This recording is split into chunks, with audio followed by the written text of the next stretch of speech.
Dear McDonald's, your breakfast menu? Fire. 10s across the board. I could be happy with anything, even though I order the same thing every time. Thanks for not judging me. I'll try something new next time. Maybe. Score a 2 for $5 deal on a sausage McMuffin with egg and more. Limited time only. Price and participation may vary. Cannot be combined with any other offer. Single item at regular price. Ba-da-ba-ba-ba. Frequency Podcast Network. Stories that matter, podcasts that resonate.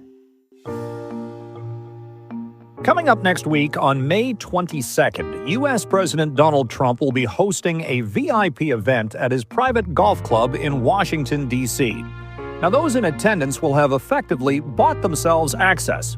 It's the result of a contest that the American president started on April 23rd, posting on Truth Social the most exclusive invitation in the world, promising the top 220 holders of the Trump meme coin an invite to a gala dinner with the president.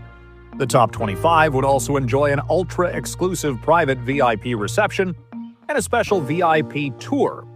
At the end of the contest earlier this week, the top 220 purchasers of Trump coin had totaled investments of more than $147 million, and those holders only identified by pseudonyms, so we don't know who exactly will be in attendance. The transaction fees, meantime, for all Trump coins go back to companies owned by Trump and his family, part of a growing array of crypto ventures, including the trading platform World Liberty Financial, Trump Media and Technology Group's new crypto ETF, a crypto mining operation called American Bitcoin, and a stable coin that is pegged to the U.S. dollar. While it's estimated to have generated more than $300 million in transaction fees, Trump has claimed he pays no attention to the market and says he's at arm's length from the family's corporate activities. Now, since Trump coin was launched the day before Inauguration Day, just a handful of big investors have made any money on Trump coin. An estimated 600,000 crypto wallets have lost a combined $3.9 billion.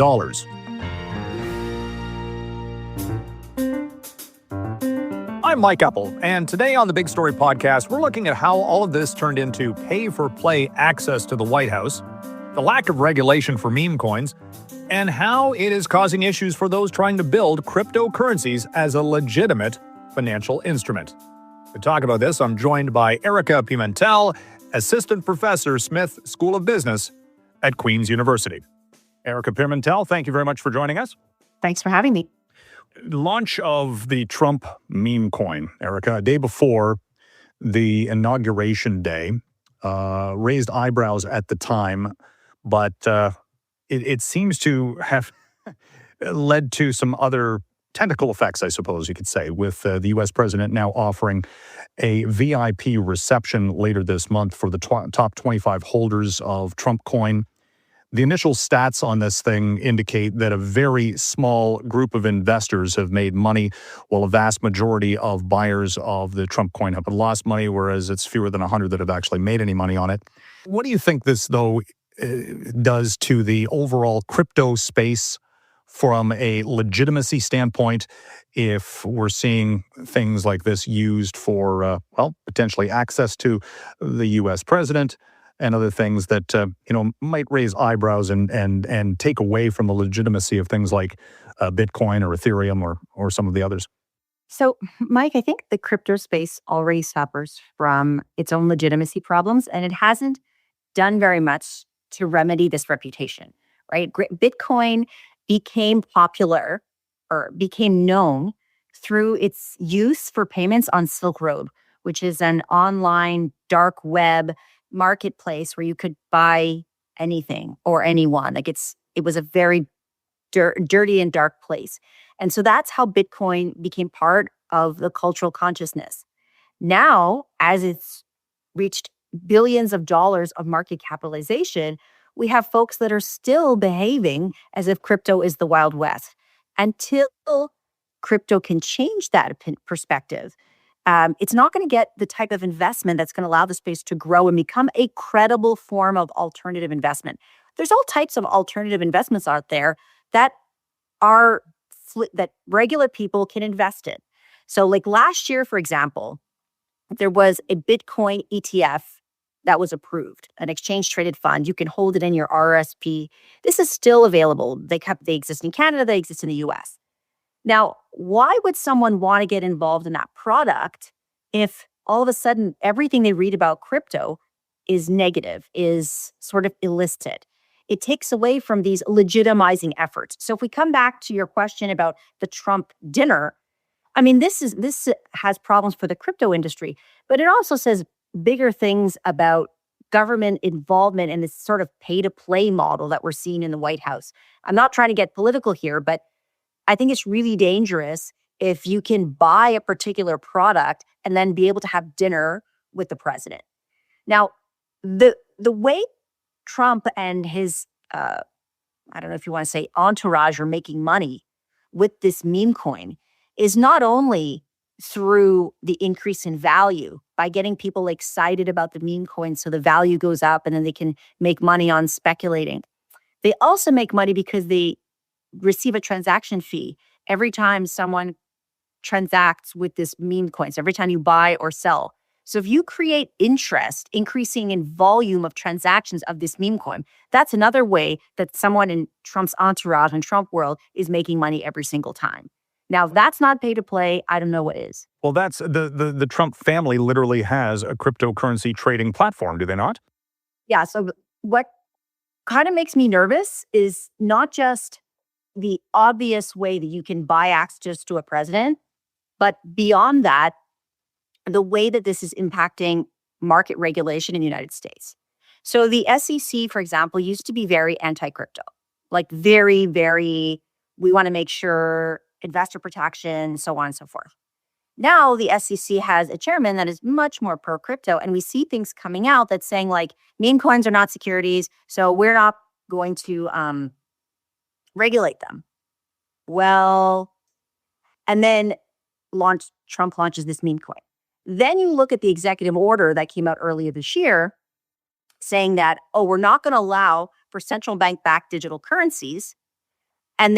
But we are going to promote the development of stablecoins. And then just later on, you see the Trump family or their organization launching a stablecoin. Like when you have your finger on the dial around regulation in a particular space, and then you yourself are individually profiting on that, it becomes very, very dangerous. So all these actions, both within the crypto space and then by the Trump administration and their family, and Trump's family, should give people a lot of pause about the future of where this space is going. And if nothing else, I mean, it has actually all led to cryptocurrencies being less stable than anything else. I mean, Trump, came in first. He thought, 3 years back, he thought crypto was a complete scam, and then of course he got religion or something, and then he was going to be the crypto president. And then, Bitcoin soared to record highs, and then it, plunged back to below 80 grand, and he took off all the regulations. And now it's, like you say, the Wild West. So how does this, for people who think that crypto is, again, a legitimate thing for transaction value comparable to gold, it's been anything but from a stability standpoint. And a lot of people have lost a whole lot of money in the process. Yeah. And so, crypto is incredibly volatile.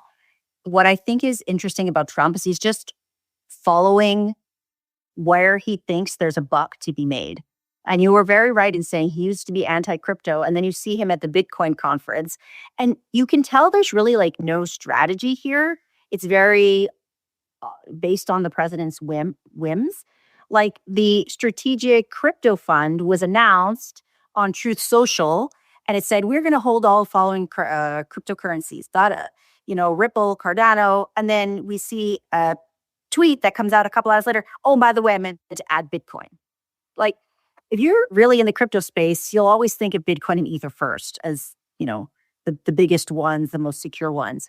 And so you're not sure how policy is being made, and of course, every time the man, not tweets, but, releases a post on social media, markets move. People's livelihoods are affected. And so I think if there was anything that was happening that was creating a sort of stable institutional framework, around crypto. For example, in Europe, they have MiCA, which is a framework that they were releasing to have a stable financial framework for crypto and fintech transactions across Europe. Okay. It looked like things were moving in the right way. We're having ETFs that are being approved where you can hold Bitcoin in your retirement portfolio. And now this. And so you wonder though, then, is this a feature or a bug of the crypto space? Does it want to attract this type of people?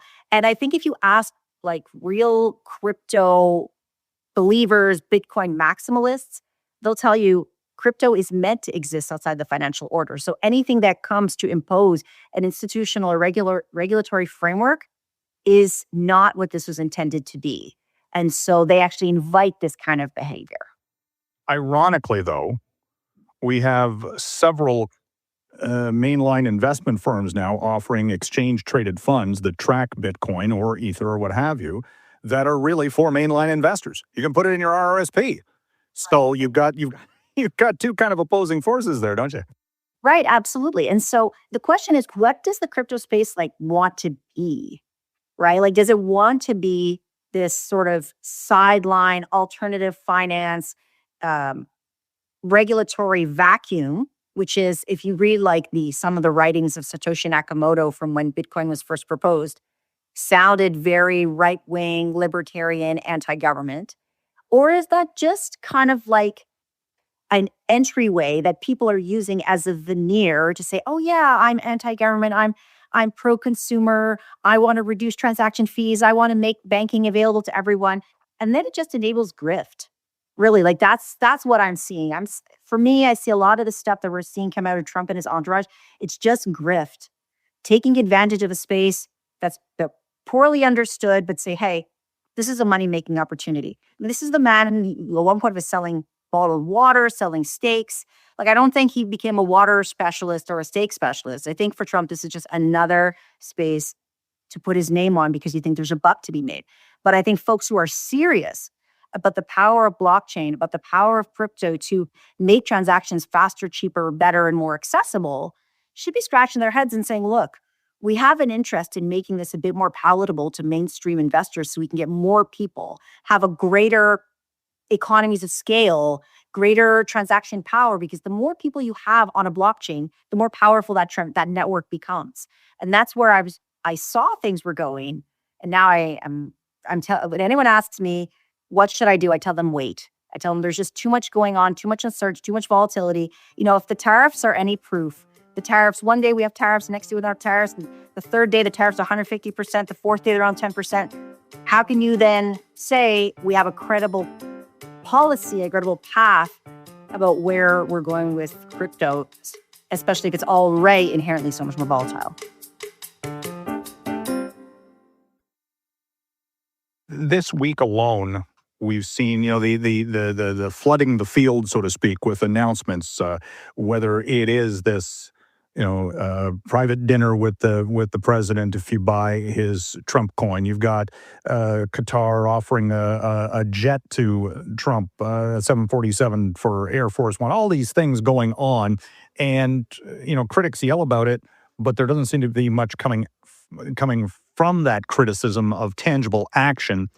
Some analysis I've heard is that in about, once we get through the U.S. midterms in 2 to 3 years, that's when the real investigations will begin, if in fact the Congress or the Senate flip, or, because all of these transactions, regardless of the platform, they can be traced back to who was buying, who was selling, and in what time frame, whether it was before an announcement was made, was there insider sales or that, and that it could take some time, but eventually this is all going to come to the surface.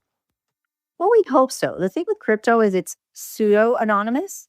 So when you make a transaction, you're sending coin to someone's public key, which is an alphanumeric sequence of numbers. It becomes, so you say, well, how do I know who's on the other side? Well, it becomes pseudo-anonymous because the FBI has actually done this to investigate like money laundering and the illicit use of crypto. When the money goes from a blockchain and then is transferred into fiat currency, into cash, well, then you have to know who's the recipient. And so you take the money from your Bitcoin wallet and you sell it into USD, and then you put your USD in your Bank of America bank account. That's how the transaction sort of gets unveiled, and you find out who it was.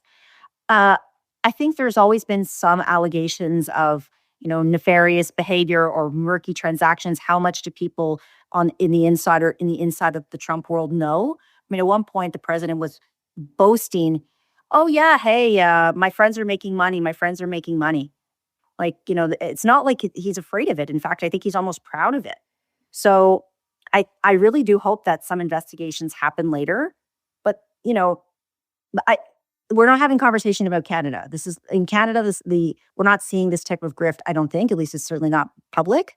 But yeah, I hope that there's some investigation that can happen when people are are looking for re-election. Maybe the House members are up for re-election and say, I want my constituents to know that I'm taking this seriously and I'm protecting the public interest when it comes to their investments. Is there more regulation in the Canadian financial sector for cryptocurrency, or is it just the same as it would be in the States?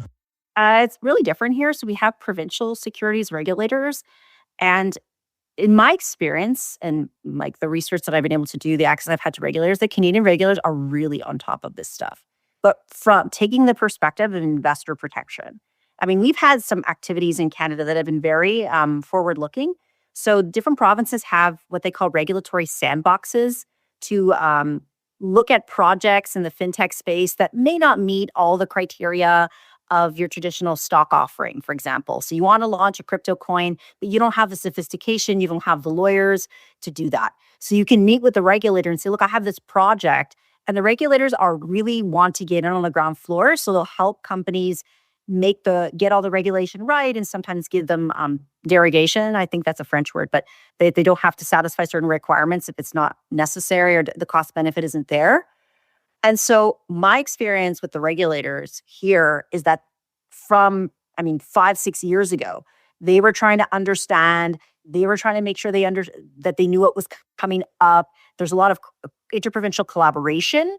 And so we also don't see our elected officials being so flagrantly pro-crypto, trading transactions based on insider information and bending the rules to their advantage. So I think as an investor, as a consumer, I feel a lot better about the regulatory space in Canada. And I feel like it's really intending to protect investors and to be very objective here. What'll it take, though, for the U.S. to have more oversight? I hearken back to the 2008-09 financial crisis when, of course, the housing bubble burst. And it was only after the fact that they came in and cleaned up the mess with regulatory reform for securities. Is it going to take some sort of black swan event where Bitcoin loses half of its value or something, or some sort of crack occurs to the system where they actually wake up and say, oh, maybe we should have been looking at this and putting more stability pieces in place? Well, I think first of all, you need to have an administration in place that wasn't making money off of crypto. As long as there's money on the table, Trump's not going to do anything to shut down the money-making operation. I think you need a different administration that was much more, trying to look at investor protection and much more objective. Under the current administration, we would need to see like a massive fraud happen that affected someone in the crypto in Trump's orbit to get hurt, to see something happen. But I don't see it coming for a very long time. I think that the market has soured in a way, and folks are getting used to this new normal of less regulation in this space and other spaces. I mean, USAID was defunded. There's a lot of regulation, other regulatory bodies that are being closed down. It's like, I think if you're observing the U.S. political environment, you're seeing a deregulation happening a little bit everywhere. And that doesn't help the crypto space. It needs guardrails. And so now, to me, it's really going in the wrong direction. I don't think we're going to see a change of the tides for a very long time, at least for another 4 years. Erica Pimental, thank you very much for joining us today. Thank you. Thanks for having me. And that was The Big Story. You can send us feedback on this or any other episode by emailing us at hello@thebigstorypodcast.ca or leave us a voicemail at 416-935-5935. You can find us on the Seeker app or wherever you get your podcasts. Please rate, review, follow, and share. My name is Mike Eppel. Thanks for listening.